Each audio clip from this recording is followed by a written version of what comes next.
Got the 2015 Eco Diesel 4-wheel drive. Donor motor. Got the donor turbo. 92k miles out of this one. The motor is actually blown up a little bit, just a wee bit. But so far I've had to swap the exhaust over, exhaust manifolds. So still got to clean that up. Did get the turbo off.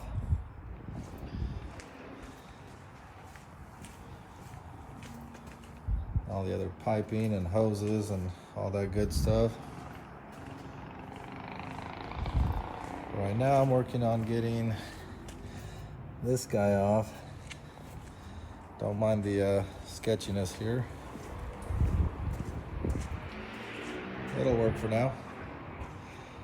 But this one had the stud break off in there, so I wasn't even trying to deal with drilling it out and then starting the vehicle with shards in there going right in the turbo, so decided just to remove it.